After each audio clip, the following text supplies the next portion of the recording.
tipo de señalización termina en variación en la expresión génica. ¿Qué es lo que sucede, por ejemplo, en esta célula? Que puede ser de que no tenga receptores para dicha molécula, ¿sí?, inductora, o tenga su concentración de receptores sea sumamente baja, por lo tanto, nunca se transmite la señal hacia el interior del núcleo y entonces no se activan ese mismo grupo de genes. ¿Cuál es el ejemplo clásico de este tipo de señalización? Son la familia de receptores de las tirosinquinasas, ¿sí? Que son receptores de membrana, como ustedes ven acá, que tienen un dominio quinasa. Cuando hablamos que es un dominio quinasa es que tiene actividad de fosforilar otras proteínas, ¿sí? Estos receptores tirosinquinasa, que son una amplia familia de receptores, lo que sucede es cuando se les une el ligando, que es la molécula o factor inductor, ¿sí?, se dimeriza, se activa este dominio quinasa y lo que empieza es a fosforilar, ¿sí?, proteínas citoplasmáticas. Estas proteínas, cuando se fosforilan, se activan y es una cascada de activación de proteínas que terminan llevando la señal hacia el interior del núcleo.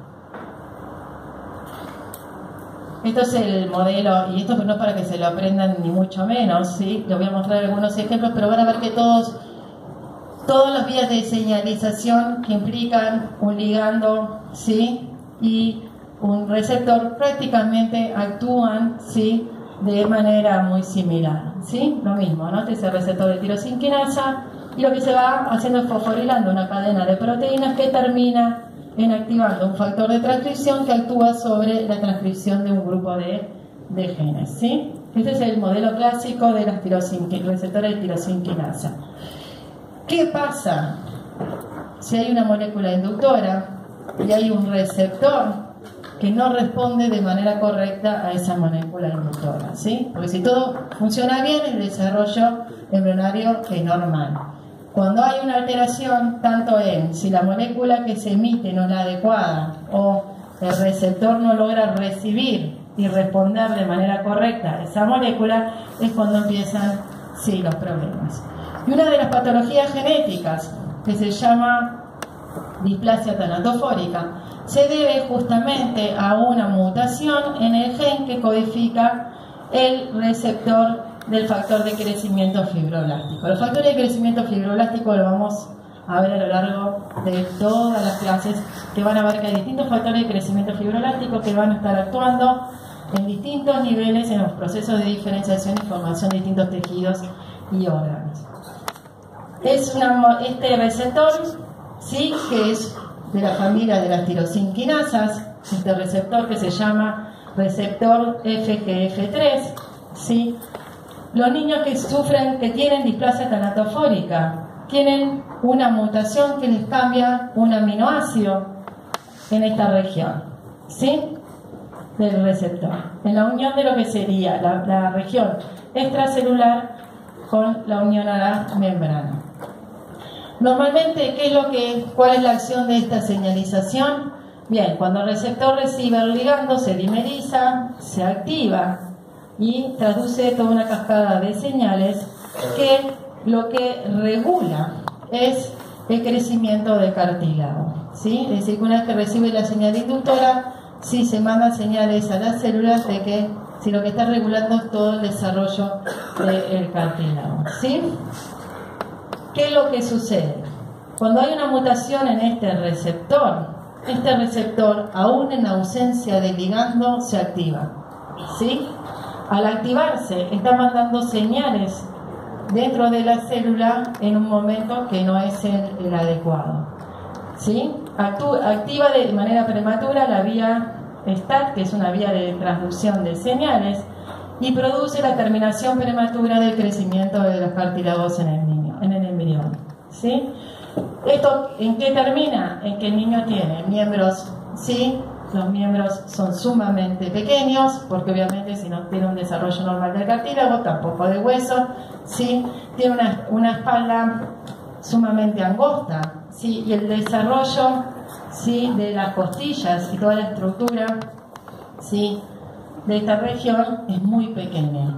Estos niños pasa por el desarrollo de los 9 meses y es letal porque en el momento de nacer que tiene que pasar a respirar con sus pulmones, el movimiento pulmonar no puede ser sostenido por las costillas y eso hace entonces que el niño no pueda respirar y entonces muere a los minutos en que nace. ¿Sí? Entonces ahí ven cómo es fundamental que haya un grupo de señales que se emitan en el momento adecuado y que esas señales sean recibidas y se responda de manera adecuada. Cualquier alteración me puede generar problemas en el desarrollo.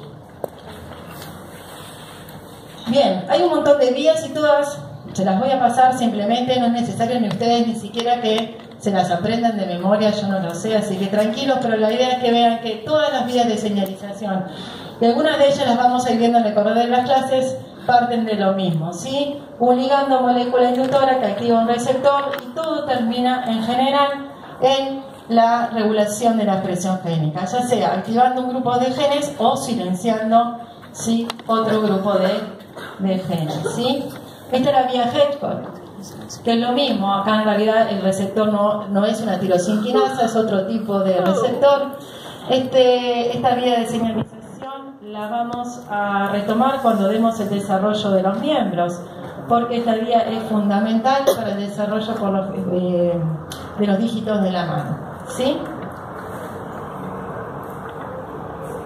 Acá hay otro tipo de vía de señalización. Estos son distintos receptores, pero todos actúan más o menos, ¿sí?, de la misma manera.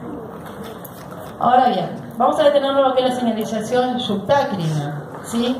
Que la señalización yuptácrina es aquella que requería la interacción entre células vecinas. Acá nos está produciendo un factor inductor que difunde en el espacio extracelular, sino que la interacción se está dando entre receptores de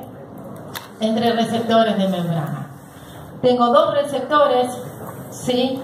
Un receptor delta que se encuentra en la célula que de alguna manera emite la señal y tiene que interactuar con un receptor notch que es la que recibe la señal, ¿sí? Y para que se dé esta interacción entre receptores de membrana, las células tienen que estar en contacto, ¿sí?, entre ellas. O sea, acá no se libera ninguna molécula inductora que puede difundir, ¿sí? Tiene que estar bien en estrecho viaje. Cuando el receptor delta se une a notch, al receptor notch, se activa este receptor, ¿sí? Se cliva esta porción del receptor que entra al núcleo y actúa como factor de transcripción. O sea, ese péptido, esa porción, actúa como factor de transcripción. Es otra forma de señalización, pero que implica el contacto célula-célula, en este caso.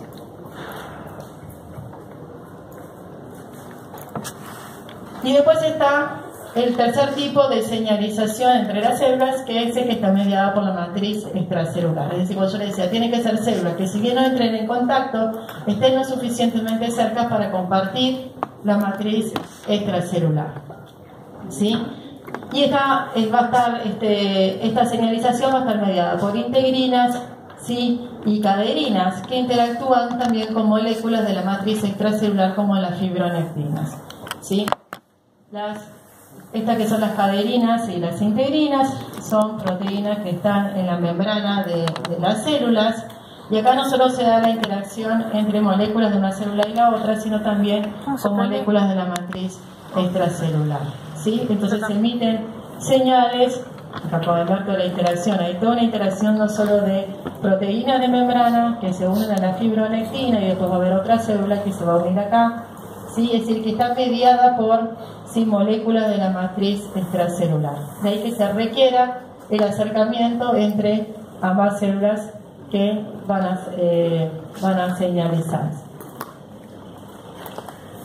Bien, ¿cómo se da esos eventos de señalización para formar un órgano? Como dijimos, la inducción era secuencial, ¿sí? Tiene que estar coordinada y muchas veces es cooperativa. Es decir, se inducen más de una señal y tienen que estar ambas señales para que se produzca la diferenciación correcta de los distintos tejidos. Y un ejemplo de ellos es la inducción de la plácoda aórtica, que va a dar lugar al oído medio.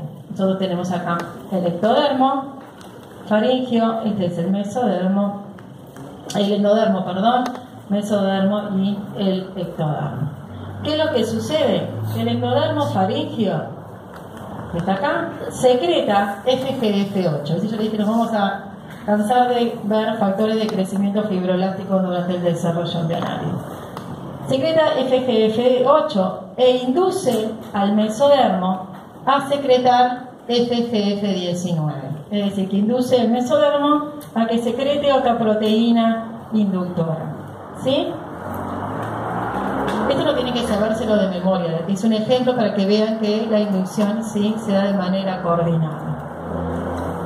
¿Qué es lo que hace FGF19, que es producido por el mesodermo? Actúa directamente sobre la placa óptica, ¿sí?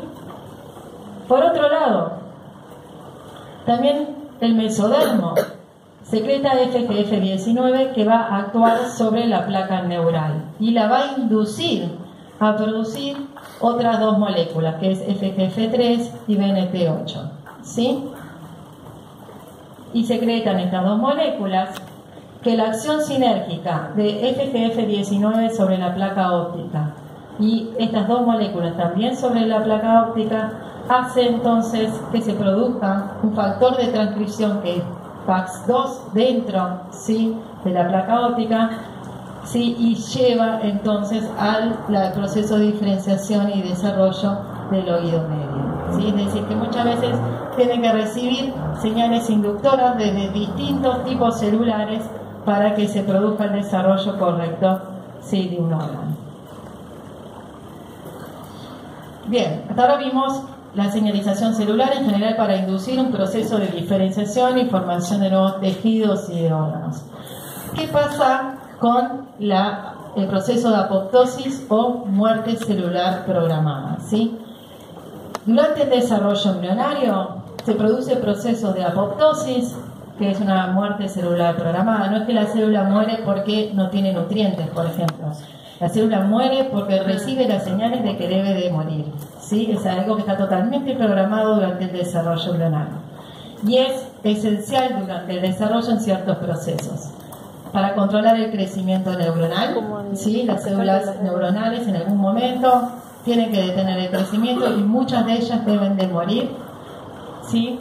A su vez, para eliminar el tejido interdigital de los pies y las manos. Cuando veamos el desarrollo de los miembros lo vamos a ver bien en detalle, pero cuando se desarrollan las manos, los dígitos, queda tejido interdigital como les quedan los patos, por ejemplo, y ese tejido que se forma luego es eliminado. Es decir, no es que no se forma nunca, no, tenemos un tejido interdigital que luego es eliminado por apoptosis, ¿sí? Bueno, también para controlar el desarrollo del tejido mamario en los machos, o en el caso de los humanos en los hombres, la abertura vaginal, ¿sí? La vagina originalmente tiene, ¿sí?, un tejido que luego es eliminado, ¿sí? Y en el caso, por ejemplo, de algunos animales, como por ejemplo los anfibios, la eliminación de la cola de renacuajo. Es decir, que son procesos. La muerte celular programada son procesos normales y necesarios durante el desarrollo embrionario. Si no ocurre, generamos una malformación, ¿sí? Bien, ¿cómo se programa una célula? Se le indica a una célula que tiene que morir, ¿sí? Están actuando señales parácrinas, es decir, que la célula puede recibir señales de células vecinas que le indiquen de que tiene que entrar en un proceso de apoptosis, ¿sí? Es un proceso preprogramado, ya se está estableciendo qué grupos de células van a tener que morir. Siempre son las mismas células que entran, ¿sí?, en apoptosis, o sea que es un proceso totalmente controlado y preprogramado durante el desarrollo embrionario. Y depende de activación de caspasas. Las caspasas son enzimas, son proteasas, que son capaces de degradar proteínas, membrana, ácido nucleico, etc. ¿Cómo muere una célula por apoptosis? Se degrada por dentro, se rompe la membrana celular y queda todo degradado, ¿sí? Que eso se libera el espacio intracelular. La idea es que se degrade todo, ¿sí?, y eso queda después en el espacio extracelular. Esa degradación se hace por activación de estas enzimas, que son caspasas, que son capaces de degradar distintos tipos de moléculas, ¿sí? No solo proteínas, sino también, por ejemplo, ácidos nucleicos, porque hay que degradar el ADN, etc. ¿Sí? ¿Qué sucede cuando algún evento de apoptosis no ocurre como debería de ocurrir, como debería de estar programado? ¿Sí? Y un ejemplo clásico es con el desarrollo de las neuronas, ¿sí? Acá tenemos un embrión que es de ratón, un desarrollo normal, ¿sí? La apoptosis de las neuronas, del control del desarrollo neuronal, es dependiente fundamentalmente de la caspasa 9, que es una de estas proteasas. Este es un ratoncito que tiene las dos copias del gen de la caspasa 9 normales, por lo tanto tiene un desarrollo normal. ¿Qué pasa a un ratón que es knockout para este gen? Si recuerdan de la primera clase, un ratón knockout que para este gen lo que ya se eliminaron las dos copias del gen de la caspasa 9. Si yo elimino las dos copias, no hay en las células de todas las células del ratón, ¿sí? No hay producción de caspasa 9. ¿Sí? Si esta caspasa 9 era la que controlaba, ¿sí?, el desarrollo neuronal, al no estar, lo que se produce es el sobrecrecimiento de neuronas que pasa a ser letal, ¿sí?, para el embrión de ratón, ¿sí? Eso les demuestra entonces que tiene que existir un proceso de apoptosis, porque está programado, está regulado y es esencial para el desarrollo embrionario. Y por último, ya para terminar, las células se diferenciaron, formaron los tejidos o formaron los órganos. ¿Cómo se mantiene esa célula diferenciada? ¿Sí? La célula tiene que mantenerse a lo largo de la vida del individuo, ¿sí?, en su estado diferenciado, manteniendo sus características y sus funciones. Es decir, que algo tiene que hacer que la célula mantenga las funciones que debe de mantener para el correcto funcionamiento de cualquier tejido y de cualquier órgano, ¿sí? Y hay distintos mecanismos. Uno de ellos es que la señal activadora inicie, ¿sí? Es decir, tengo acá el receptor de membrana, recibo una señal que activa el receptor, ¿sí? Este receptor de membrana entonces induce la producción de un factor de crecimiento que va a actuar sobre otros genes, pero a su vez ese factor de crecimiento actúa sobre su propio gen. Quiere decir que una vez que se produce ese factor de crecimiento, ¿qué es lo que hace ese factor de crecimiento? Actúa sobre su propio gen y lo activa. Y esto lo que me produce es que tengo permanentemente ese factor de crecimiento produciéndose dentro de la célula y por lo tanto puedo mantener activos ese grupo de genes esenciales para la función de esa célula. Otro mecanismo es que la señal inductora, ¿sí?, activa un receptor y termine activando genes que producen proteínas que regulan la cromatina. Si ustedes recuerdan, para que un gen o una región pueda transcribir los genes, tiene que estar la cromatina, tiene que estar como un poco más abierta, más laxa, ¿sí? Y si yo quiero reprimir todos los genes que están en una región, ¿qué es lo que hago? Compacto la cromatina en esa región y me aseguro que no haya enzima que pueda entrar a leer la información genética. Entonces, si la señal me provoca la síntesis, ¿sí?, de proteínas que estabilizan la cromatina, ya sea manteniéndola cerrada o manteniéndola abierta, me asegura entonces que hay un grupo de genes que van a estar siempre apagados o siempre activos. Compactación. El tercer mecanismo es cuando se da una señal autócrina, que significa que la propia enzima produce el factor de inducción y recibe la señal. Es decir, tengo acá el ligando inductor, actúa sobre el receptor de la célula y se estimula la transcripción y la activación del gen que me produce esa proteína inductora. Esa proteína inductora se secreta, va a actuar sobre células vecinas, pero también va a actuar sobre su propio receptor. Y eso me asegura que se está manteniendo, ¿sí?, entonces la señalización y la activación de ciertos grupos de genes. Y por último, se da lo que se denomina un bucle parácrino, es decir, entre células vecinas se autoestimulan entre ellas. Una célula produce, ¿sí?, la señal, el factor de inducción, actúa sobre la célula vecina a través de un receptor, ¿sí? Se activa, ¿sí?, la producción de otra señalización, de otra molécula inductora, que va a actuar sobre la célula vecina y se genera entonces un bucle de señalización entre células vecinas, y uno le emite un tipo de señal a una y la otra a la otra, y así sucesivamente de manera cortante, y así se mantiene entonces el proceso, o sea, mantener las características de célula diferenciada. Y les dejo este resumen simplemente para que lo tengan de EVA con los puntos más importantes de la clase. Gracias.